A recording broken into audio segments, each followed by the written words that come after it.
I just think we have this drive amongst us as leaders, as a company, where we just know that's the direction we got to go, and we trust that. I don't throw darts at a board. I bet on sure things. Read Sun Tzu, The Art of War. Every battle is won before it's ever fought. Think about it.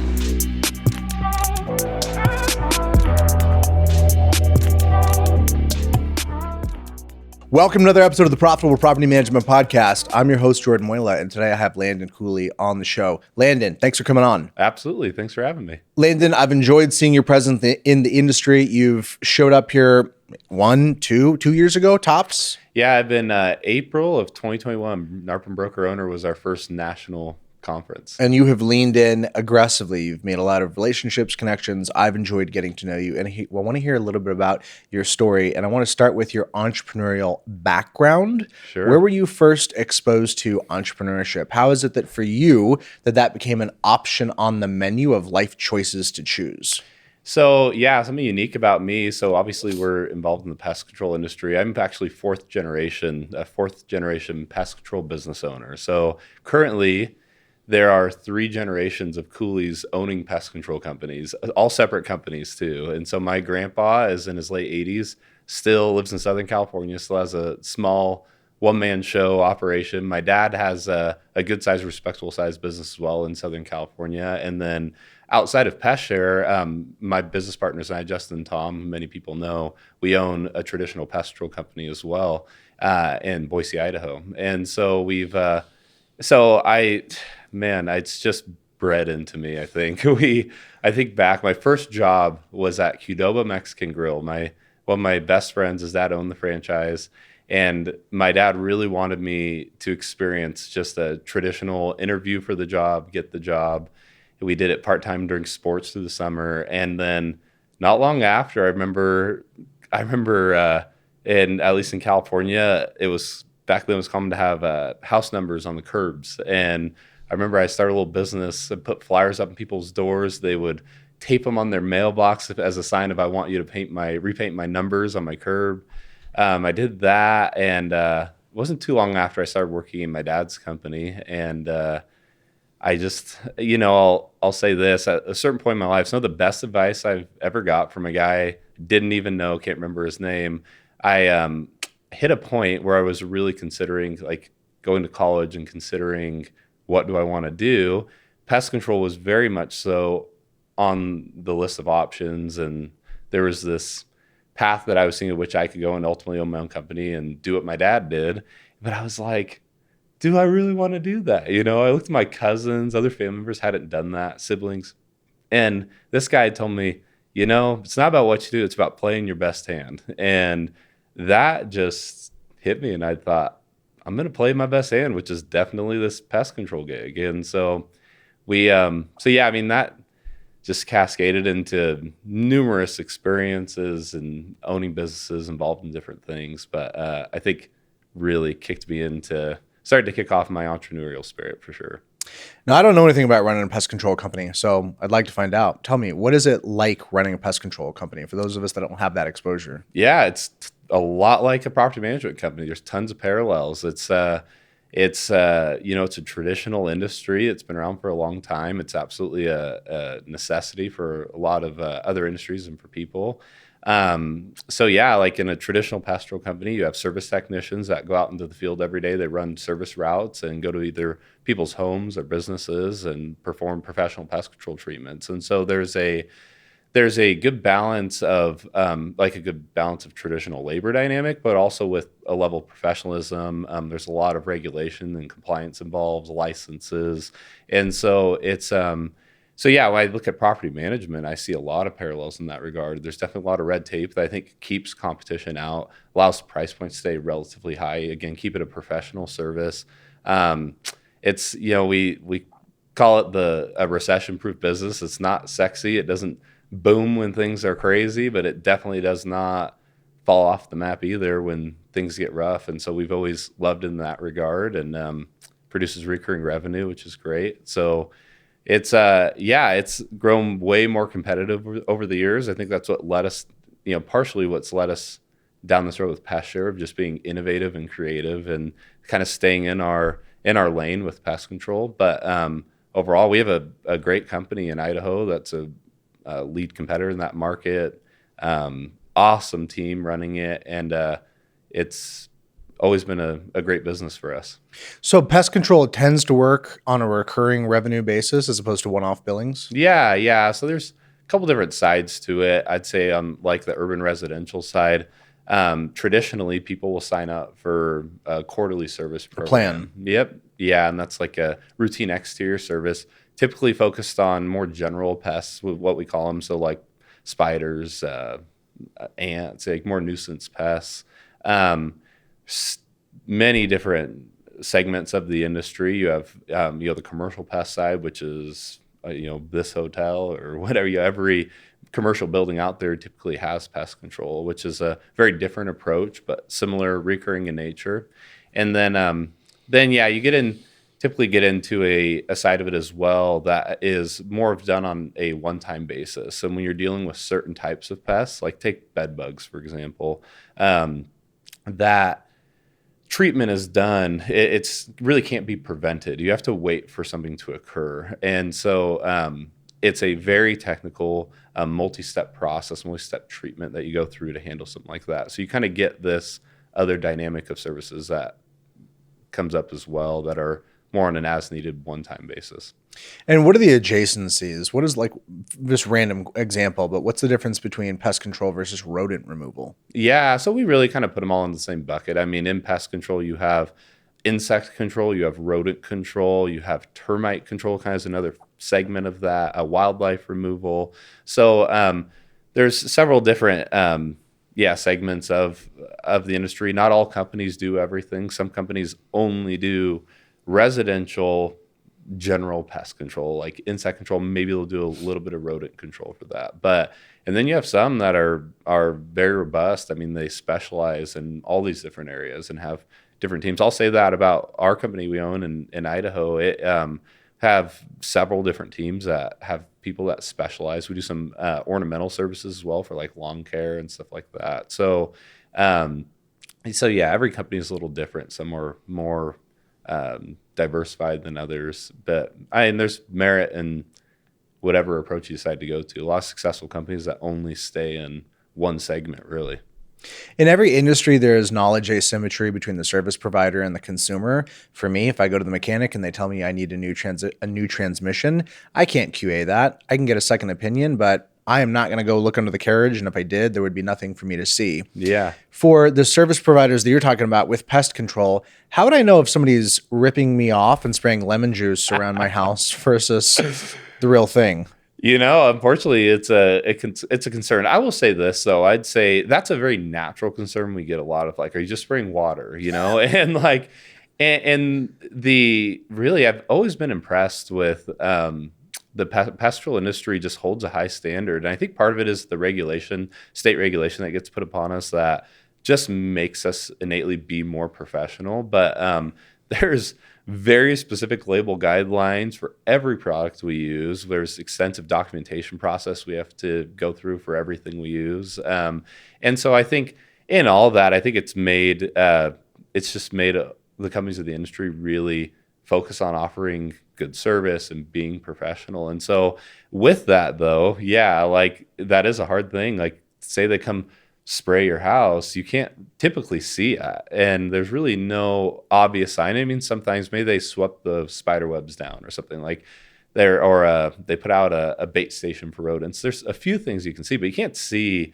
most of the products being applied. And really, it just comes down to, well, what's your experience? Is that problem, you give it 30 days, 60 days, did the problem go away, or is it still popping back up? And you have to kind of gauge it that way. But unfortunately, we've seen it at times where guys are being cheap. The products aren't cheap, and so they will mix really low ratios that aren't effective or something like that. But in general, when somebody's coming to your house, they're not spraying the Landon Cooley special. It's a regulated substance and product that they're using to spray. 100%. Yeah, I always say the last 50 years, the pastoral industry has been very focused on the science side versus the technology side. I think we're starting to catch up on the tech side, but the science of the products we use is incredible. I mean, we're mixing 1 ounce with several gallons of water, of 1 ounce of pesticide, and it has the ability to, and the residual effect, to keep pests away or kill certain pests while needing to be safe. Absolutely, yeah. I mean, we get that all the time. Is this safe? It's like not even. I mean, we have to be careful. Absolutely, obviously, these things are all concentrations when we're mixing them, and so exposure to high volumes concentration could be a problem. But yeah, I mean, nowadays with the amount of regulation in this industry, yeah, absolutely safe. I would spray in my house with my kids, with a baby or something like that in a second. Wouldn't even think twice about it. Obviously, take certain precautions, but it really has become a very safe industry in terms of how we do it. Now, these treatments are expected to be binary in terms of effect. There were bugs, now there need to not be bugs, right? Like Sure. a little bit of bugs or a little less bugs isn't really acceptable for interior anyway. But on the exterior, what about mosquito treatments? Is that real? Is that a thing? Yeah. Is that legit? What's the reasonable efficacy that could be promised? So I like that. Reasonable efficacy, I think, is, I think we really work hard to try to establish people realistic expectation. That's what we say. And because the reality is we are dealing with bugs. They have brains, they have natural instincts, and they're in their own right intelligent. They've learned to survive too. And so take ants, for example, they build colonies underground. So we are trying to deal with something that is living underneath your house and coming up to the dirt. They're not just going to walk through something on the outside. And so, yeah, or like mosquitoes is a great example. So I would say this: there's a realistic expectation to be had with any treatment done. There's absolutely certain types of treatments that are very effective. I mean, maybe it takes multiple treatments or a certain period of time of repeated treatment or whatever, but we can absolutely make stuff go away. And I'd say for the most part, the realistic expectation we like to set is that of plant out being dramatically better, especially in terms of something on the outside like mosquitoes. There's very effective treatment for mosquitoes, but like you got to treat the nesting site, which is usually stagnant water or foliage, which could be on your property or your neighbor's property or the park down the street. And so it's sometimes things are out of your control and you really just are trying to make it better. And I think that's probably a good expectation for most with pastorals. Just should be notably better for sure. So I think anybody at home listening to this is clear now that you know your chops and you have the background, you have the track record to really deeply understand the pest control industry. But this jump that you've made with Pest Share, this is a non-trivial leap. It's great that you have that background, but pretty rare in general for folks to go from being a service provider to wanting to do something that is dramatically more complicated, dramatically more surface area. What was the inspiration for getting into Pest Share? What did you think you were getting into, and what has it morphed into? Yeah, what I love about Pest Share is it came about from property managers. It just naturally developed out of requests because of certain pain points for pest control and property management, which I think is like, think of all the times I've sat around trying to come up with business ideas, and it's like, really, I think there's something powerful there. That's the way it should be. And yeah, back in, I started getting involved with NARPM in, it had to have been about 2011, 2012, as a local in our local Southwest Idaho chapter as a vendor. And along that journey, I met people like Jim and Melissa Sharon. I'm not going to try to rattle them all off. We've so many good friends over the years that we developed there. But yeah, we started to meet a lot of people, and we were just kind of their go-to pest control vendor. And so 2018, I found the email between Jim Sharon and I recently of where we really nailed down what is still kind of the standing concept of Pest Share. And so this was end of November of 2018.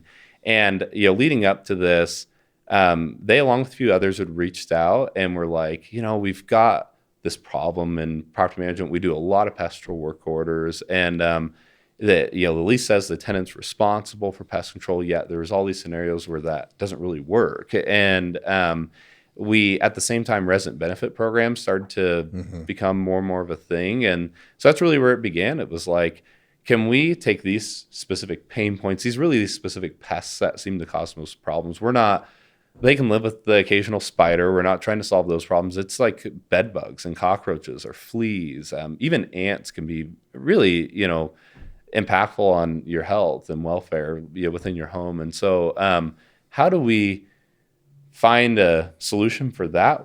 And can we make it into like an amenity that we put into our resident benefit program? We think they'll hold a lot of value. And we tried all sorts of crazy stuff. And the first thing we tried was just volume discounted quarterly recurring services. And we ran that for a while, and it just didn't work. It was not solving the pain points. Quarterly recurring, just preventative treatment on the outside of a home isn't going to really stop your cockroaches. It's definitely not going to stop bed bugs, even fleas. And most of those things are brought into the home. And so we tried that. It was still too expensive to fit into a resident benefit program, even at the discounted rates. And it just wasn't effective. And so that's when we started spinning around on ideas of like, okay, what if it was like a co-op? What if everyone pitched in small subscription amounts and we could use those subscription fees to cover very expensive services? That's kind of where the idea of the name Pest Share came from. Sharing the cost is where it started. And so, then it just started to go, and the tech component started to come, and here we are, I guess. But it all started with tons of support from our local NARPM chapter. We still have tons of support. Just we'll always be involved and have a big IOU with those people in Southwest Idaho NARPM chapter. Yeah, you always remember where you come from. Oh, yeah. I want to hear more about the specifics of the offering, though. For me as a consumer, if I am in a home, if I'm a resident in a home that is managed by a professional residential property manager, and that residential property manager engages as the services of Pest Share, how would the outcome for me as the customer be different than the experience that I may have for somebody that is not in that kind of a setup or arrangement? Absolutely. So essentially what will happen is you'll come in through your onboarding experience or your renewal experience. You're going to learn about your resident benefit program, and naturally any changes that have happened to it, or if it's new, you'll be told about it. And then that's when we educate you on what Pest Share is, and that you have this pestful amenity to you for on-demand pest control services. There's certain coverage that's included with that's dictated by the property manager. We have multi-tiered packages, some that are less extensive, some that are very extensive, again, that are just typically left at the discretion of the property manager, depending what region they're in or what they think's most fitting. So as a resident, you can come in, you're educate on that naturally. And then, throughout your experience, I'll actually kind of tell a story. I'm currently building a home, so we're renting right now. Coincidentally, there's a house that propped up in our neighborhood where we just sold a home, and it is a Pest Share client. And so we are currently renting. We pay a resident benefit program, and we pay for Pest Share as part of that program. And when we moved in, we had, within the first week, we noticed ants in the garage and in the master bathroom. And so I've actually lived this now. And essentially what happens is right on your mobile phone, you can go to pestshare.com. It's a really simple process where you go through our software. You give us, your most up-to-date contact information, your address. We're connecting that on the back end with the door data we have within the software. You tell us what pest issue you're experiencing, provide a description of that pest issue. The whole process probably takes less than a couple minutes. And on the back end, our software's connecting all the dots, saying this is with XYZ Property Management. This is an activated door. Ants, that's part of their standard coverage. And so as that goes through, if it's a covered pest, it's no cost to the resident. We create a work order. We dispatch that work order to our local service provider in the area, and we pay for professional service to be done. And this model that you're describing, the share model, the first thing that comes to mind for me, just from a business perspective, that construct is built off of assumptions about a rate of consumption from consumers, et cetera.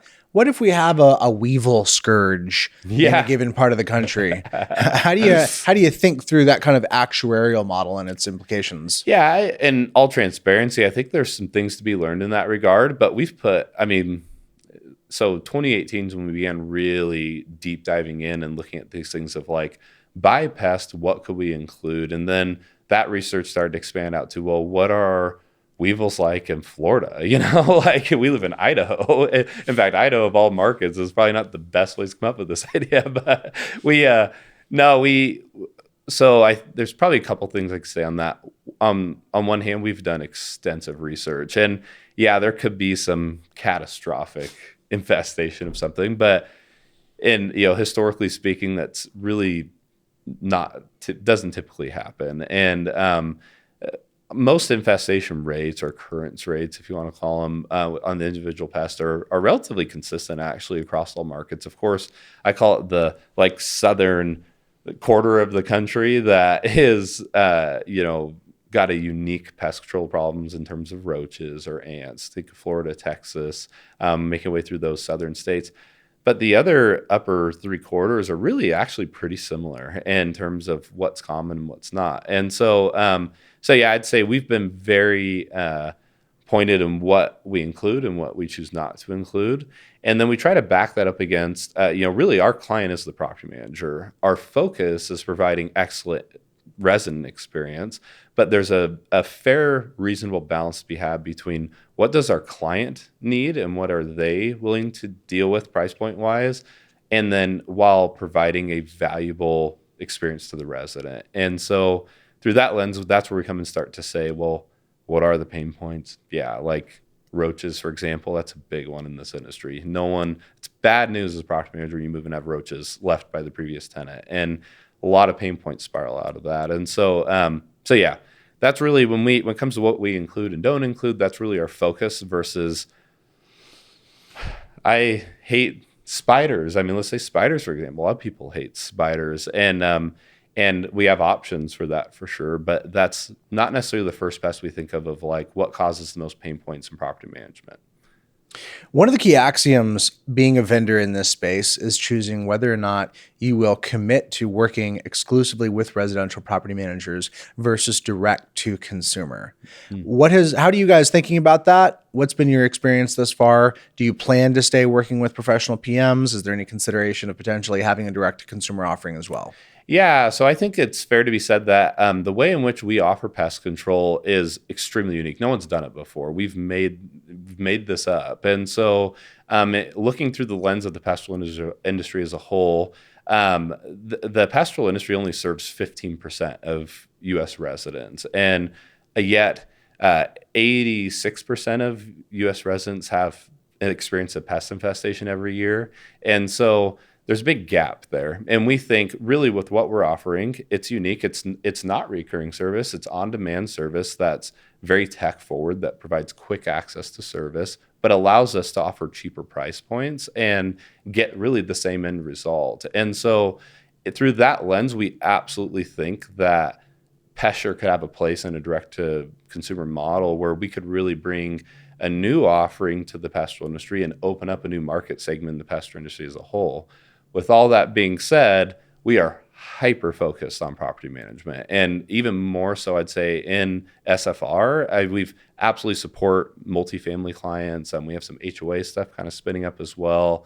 But in terms of marketing, in terms of what conferences we go to, it's very SFR focused. And over the next 10 years, we really don't see ourselves straying too far out of that. And so starting to play some ideas in terms of like upgrade options for tenants that they could pay direct for, which we may or may not run through the general ledger of the property manager or just charge directly. But all that will be driven by what's the best thing for our client versus just what's the best thing for us. And so, yeah, I don't think it'd be truthful to say that we're not interested in looking at direct consumer. We just think that trying to access that now will hinder our growth. We think we really have a place in property management specifically. And what is in the best interest of your client? What is the offering for your client? When the client is looking at and considering working with Pest Share, this is what? A greater coverage, greater QA on the actual end user for the tenant. This is a revenue op. What is the totality of what clients or of what professional PMs are getting from this offering? Absolutely. It's a major value driver in resident benefit programs or investor owner benefit programs. That's starting to become more of a thing on the scene, and we absolutely have clients using it there as well.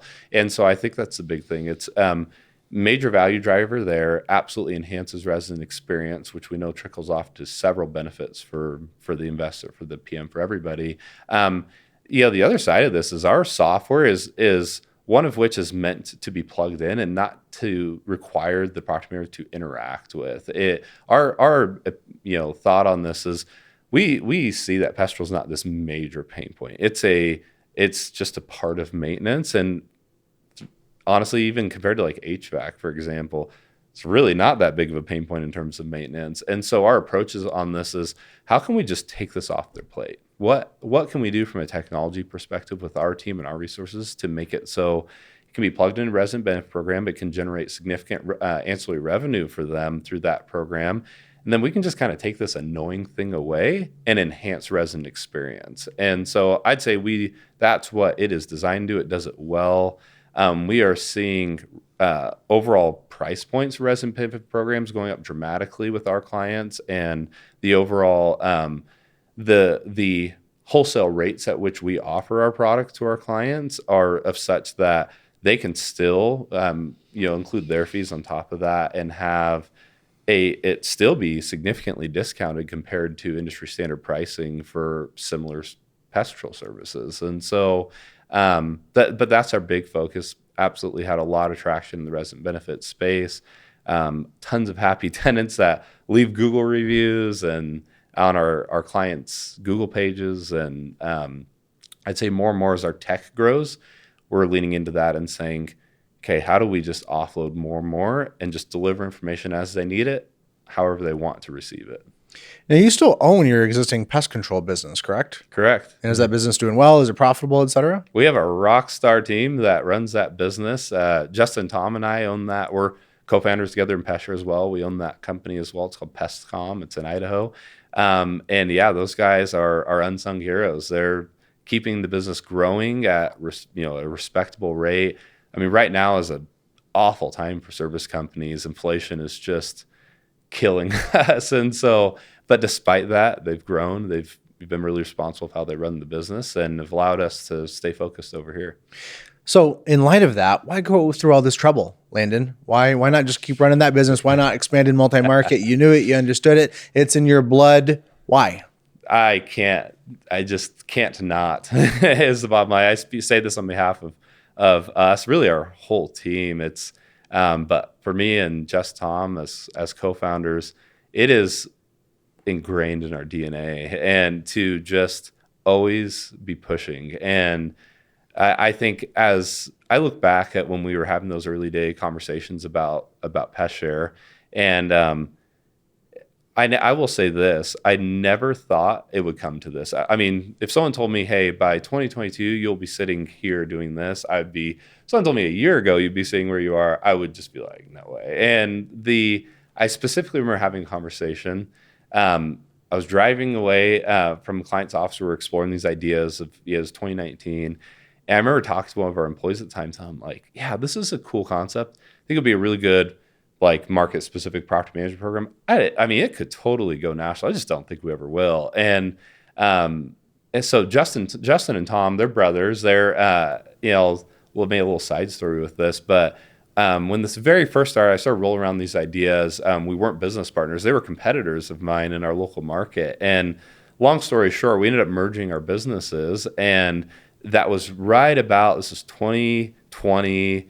It's right about when we started to have a lot of traction with Pest Share. And I will be the first to say, I would have never, ever gone this level on my own. They are, I think the visionary in me and the drive in me just can't not chase it, but they are the backbone behind me that really make it work. And so we're absolutely an incredible trio together. But at the end of the day, love the pestle industry. I think our company's great. We have a lot of plans for that. Our traditional pest control company, Pestcom, but something like this and the innovation that is needed, the pain points that are there, it's just something we can't turn away from. So here we are.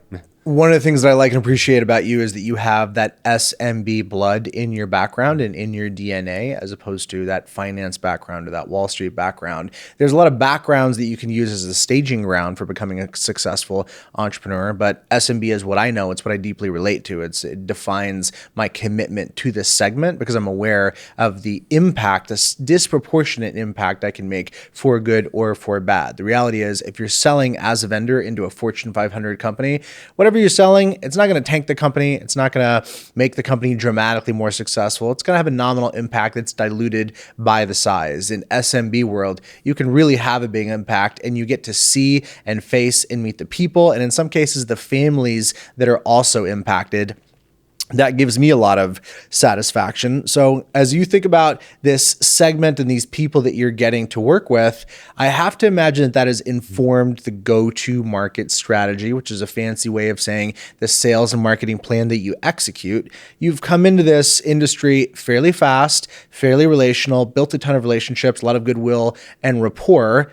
What was your thinking? What was driving your approach there? Walk me through that side of things. I just think it really just came natural for us. We are people at our core. We're small business people, really, is our background. And we have a lot in common with our target market here. And we've walked in their shoes in many ways. And I think at the end of the day, I think that's one of our biggest advantages. I read a really interesting article, I think it was a Forbes article, about non-technical co-founders and the advantages, disadvantages of non-technical versus technical co-founders. We have a huge tech component to our company. I am not a software developer either, or Justin Tom. And I could have guessed that, by the way. Big surprise. I'm not either. We're pest control guys, but we have extensive backgrounds also in sales and marketing. Just Tom have a unique background in psychology as well, have degrees in that. And so we, I think like ultimately our approach is naturally be very marketing, sales driven, people driven, service driven. And we've absolutely had to go and recruit that technical talent to help us along the way with the technical component. And so but I think as in terms of just when I look back at, again, April 2021 broker owner, I remember walking into the trade show hall, and it was just like, after, the first day, it was like, okay, I know what we're going to do with this thing. These are my people. This is our people. We know how they think. We know, I think a huge advantage for us too is we're just so unique. I mean, the resident benefit space is kind of an up and up thing. It's a big thing right now. But professional home service is unique as an offering from vendors on a national level. Pest control, no one was really doing pest control in the space. And so we've absolutely leaned in those things to try to create a spotlight for ourselves. And but I'd just say from the most genuine parts of us as a company, like we love our customers and our people. We want to see them succeed, even if it's just handling the bugs, And so we, the financial impact we can drive, the revenue opportunity we can drive is notable. I think it's leading in the space for the type of services we do. And if that's how we contribute, then we're willing to do it. And the relationships are just a pleasure. That's all icing on the top for us. Landon, who do you learn from? One of the things that's notable about starting a company and being in a startup phase in general, particularly when you're leaving SMB world and going into tech, is that there are no rules. There is no handbook. You're figuring it out. It is all made up fundamentally. Nobody told you to do this. Nobody said, Landon, here's the opportunity. If you just execute these things, you come up with the concept, you're on your own to build it. Gratefully, you have co-founders. I've loved that privilege as well. But how have you been focused on gaining the knowledge and the skills that you need to figure this out along the way? Yeah, man, that has been a wild journey. I naturally get pretty obsessive with whatever I'm doing. I'm just very driven, and I go all in really quick once I just, in my heart, feel like this is where I need to go. So I'm a big hunter. I like hunting, I like fishing, love the outdoors. My wife and I both, and our kids. Every morning, let's see, fast forward a year and a half, 2 years ago, whatever, I go to the gym, I put them in my AirPods or whatever, and I listen to hunting podcasts, and I'm obsessed with it. I dive in every nook and cranny. And as this has all come about, as Pest Share's come about, that has quickly shifted to property management podcasts. That has quickly shifted to venture-backed tech startup podcasts. It's a SaaS-related podcast. I have just immersed myself in it. But really, I would say some of our best decisions, ideas have come from things we learned from you. It's from the industry. It's people on shows like this. We're listening every day, trying to stay up and up and really feel what they're feeling. And what are those pain points? What's the best angle for us, and how do we help them? And so, yeah, I mean, I personally I obsessively have just thrown myself into this. And I think in time, I've hit an interesting point now where the business is changing. We're growing at a rate. We had us 3 co-founders and 3 employees on January 1, and we have probably over 30 people now. We're about 30 people. And so we've which is the biggest company I've owned. I mean, that or ran or managed or anything. And so the learning curve of what I need to focus on has dramatically changed. And so I'm starting to see this shift for sure. And as an executive team, what we focus on. But I still listen to numerous podcasts just like everyone else on a regular basis to just always know what's the latest thing in the industry and make sure we're on top of it. What ideas have you had to shed along the way? What's a thought you were committed to, gave you joy, was something you could really lean on as a core concept that you realized wasn't actually serving you anymore and that you've had to replace with an upgraded thought? I naturally go to the people component. I just think what's the best way to put this? No one likes making major decisions based on just feeling alone. And no one likes to just trust that it will be okay when you're talking about lots of money or major decisions. I think one thing that has me in awe as I look at our journey so far is that, and I don't know, maybe I'm not totally answering your question, but kind of it's just what comes to mind that I think is important is of all the things I've studied, of all the weaknesses I have that I've realized like, wow, I will never be that good at that. I think the thing that has allowed us to be successful that will forever make us successful is just that we have a really good sense of feeling of direction we should go in it, and we trust that. And even very, very big decisions, and we're really people focused, and we call it our flavor. We have our flavor, which is kind of our culture fit, and we are really freaking good at finding our flavor, attracting our flavor, and getting. And those people by nature put out max performance. They buy in big time. And so I guess I never realized maybe our abilities in that regard. I never realized how much I rely on some of those emotionally based decision-making processes I go through. And in like previous years, just as an entrepreneur. And I realize now like those are huge. And I really think that people probably underestimate the value of that in general. They overthink it a little bit too much. They wait for all the stars to line up and make this like have the decision be made for you. And so yeah, I don't know. I guess that's a principle, I guess, that is just I've looked back and I'm like, wow, that's powerful. And a lot of people have that and they may not realize the importance of that. So if we're distilling down the idea, this is intuition? Is that what you're speaking to? Yeah, I think I look around at other companies, stuff like that, with these, I don't know, the decision-making process they go through and the way they look at things. And I just, compared to how we do it, and maybe it's a little irrational, maybe it's a little brash, but we just collectively really jive together as a team in terms of what feels right, making sure everyone feels right about it, and going all in on it. I look at, and we bootstrapped the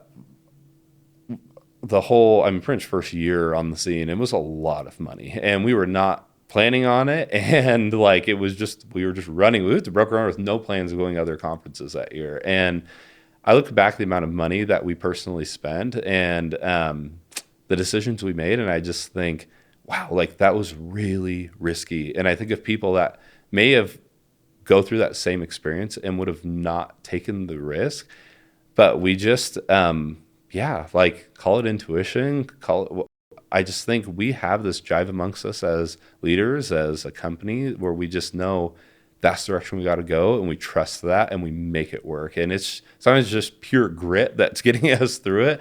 We make it work. And I just, Yeah, no, maybe I just feel this message to other people as business owners, as vendors in the space of like, trust that. Like, if you stop and you just feel and you look at where you best serve the industry, you'll see it and you just got to go for it, man. Like, you got to go for it and surround yourself with your flavor of people, which is probably way different than my flavor. And, but you'll find your flavor of people, surround yourself with them and take the risk and dive in. And that's why we've made such a splash so fast, is we've done just that.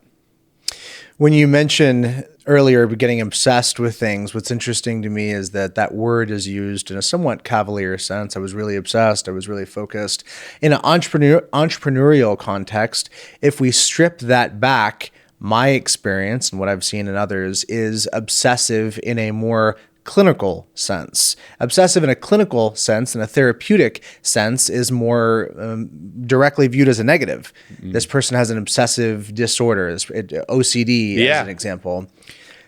There's some crossover there. These things cannot be necessarily divorced, where it's great in entrepreneurship and it's bad in a clinical sense. My experience has been that obsession can come at the expense of other areas of life. It can come at the expense of mental health. It can come at the expense of a stable identity where I can divorce how I feel about myself from the performance that my business is achieving. What's your experience been like with that challenge? How do you balance that? Yeah, it's been, sorry, I like getting a little emotional. It's getting heavy, man. Yeah. I feel you, brother. Yeah. 100%. And, that obsession, it can be a superpower, and it can also be the kryptonite.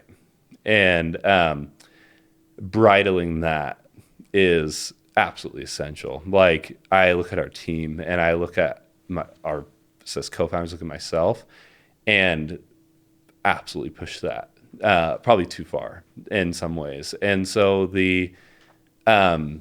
it's pure in that it's genuine. Like, we're not obsessively chasing this thing or figuring this problem out or staying up all night or whatever just to make more money. It's like, no, there's a problem and there's a passion that we have, and there's like, I look at the vision and it's like so clear, and it's like, I just want to be there because of this and how this will impact everybody. And that is the drive. But my word, so amongst Justin, Tom, and I, there's 13 kids total, and all of them are young. I have 4, Justin has 5, Tom has 4. Let's see, Audrey, Tom's is the oldest of all the group. I think she's 11 or 12. And so most of us have really young kids as well, young families. And when we went into business together, we did it with the intent of like, we've all been just really grinding hard for the last 5-10 years. Let's use this opportunity to back up a little bit and share the load. Coming into Pest Share, here we are again. And I guess all that to say, in our company, family is always first. Our company is our family. Our people are our family. At the end of the day, they all have families and we have families. And when it is just, I think that's why we attract certain people. Like, they know us as family guys, and just like, that is so crucial for us. But I will say that I think we forget that about ourselves too sometimes, and it's been a problem. And you will be so much more successful. I just think, like, what empowers you? My family, my wife, my kids. Like, that's why I do it. It's not, I get lost in this vision and stuff like that. At the end of the day, like, all this goes away and they're still there and I'm happy. And so I think work less, lean in more to those that are important in your life, people important in your life, your hobbies, whatever, and you will be more successful, period. You can tame the obsessiveness and get the same result. I'm jealous when I meet people that have a really clear hobby that turns them on and is an outlet. Tell me, what does hunting do for you? If hunting was something that you did for performance benefits, it's not. It's you holistically as a human, your family benefits when you're doing those things. But if we did just look at it from the lens of how your work performance benefits from it, tell me what your experience is like. Yeah, so we're in the fall right now. It's big hunting time of the year, and usually I'm gone a lot. I probably, I don't know, 3-4 weeks from July to November. And I have not gotten at all this whole year, and last year was a little rough too. And so I went out this last week. We have a deer hunt we do every year with my cousin and a couple buddies, and I was like, I don't think I can go. And if I had boiled down to 4 days, and I was like, screw it, I'm going. And I got everything in place. We have some big stuff going on right now, and I have my little Garmin satellite phone thing I can text on. I gave her one that needed the number just in case. And I said, I'm just gonna go. And for me, so I backcountry hunt, which is kind of unique. So we go into some pretty rough country, all camp, everything on our backs, all ultralight. And this year I went totally solo, just the way it shook out. So I went 4 days totally by myself, backpacked in to some different spots and hunted back there. And it was one of the most rejuvenating experiences I've ever had. I mean, you imagine I'm in the Sawtooth Mountain Range, which you look it up. It's in Idaho. It's so gorgeous. Big, huge, 10, 11,000 foot peaks surrounding me. And I'm back in this remote area with literally no one there. Like we go, like intentionally go to places where people don't go. Takes me hours to pack back into it after hours of driving on a 4-wheeler or whatever back to a certain point. And very remote. And I get back in there. I remember a couple of days just sitting on this little knob and looking, glass around looking for deer. And I just was totally alone. And it was coming out of there. I didn't get anything this time around. I didn't shoot anything, but it was the most fulfilling hunting trip I've ever had. And what I kind of back that point before of like really pushed the edge of losing my hobbies, losing my identity a little bit in the business. And I look at that and I'm like, man, it's, all things gotta be in balance. But that did wonders for me mentally and just clearing out, refining what's, obviously the whole time thinking about work. A lot of it's about work, about family, about my life. Just really allowed me to stop and refine my focus and get mentally clear. And just have to remind myself of this is important. This is good for you. And try to just hang on to as much as I can throughout the journey. There was a former Google exec that went to manage Yahoo for a couple of years. And there was a quote from her that really stuck with me, which was that burnout is not driven by working too much. It's specifically going over the threshold of neglecting the things that give you life. And that if you're working a lot while maintaining those things that give you life, you have stamina. If you're working 40 hours a week, but you use that as an excuse to abandon the activities that are really meaningful to you, whatever those are, hunting, etc., that's where burnout comes from. That certainly is relatable to me. I've had waves of burnout. I've had waves of manic enthusiasm. I will say that for me, the feeling of progress tends to define how I relate to the work. If I'm working the same amount of effort, let's call it 50 hours a week, and we're crushing it, I'm feeling amazing. If I'm working 30 hours and we're not crushing it, I'm upset, I'm frustrated. So progress tends to define things, but this work is about stamina. It's a marathon. There's no huge gold medal along the way. In some sense, it feels binary because you have, a big outcome you're hoping to achieve. And it's not always obvious what the incremental milestones of progress are. How do you think about progress along the way in this journey, knowing that it's kind of psychotic to ask your staff to have like delayed gratification and to expect no accolades or no pat on the back, even though we tend to treat ourselves that way? Yeah, man, that's so hard. I think progress ultimately for us is, I think we've gone through this phase, this past year of like, get a lot of interest. You get all the interested people, but like what people are actually signing up. And like, we've hit this phase now of like, oh wow, like we have a sales team and they're selling deals every day. And like the traction's actually happening. And so I think like at the end of the day, like we definitely track progress in terms of just the numbers. I mean, that's, at the end of the day, unfortunately, you go back to your investors or whoever else, look at the balance sheet.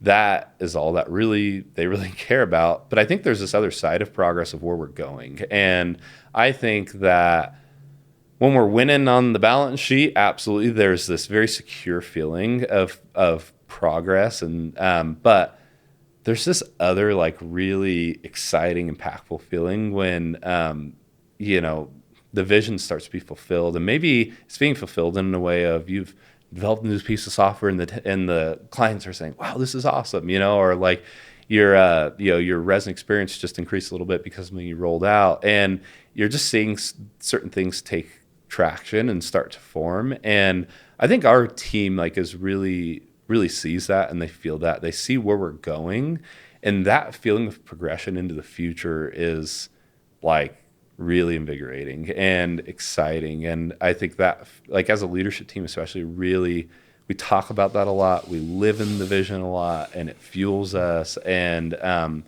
although sometimes I have to step back and wow, I can't believe we had that opportunity to have that conversation with this company or whatever.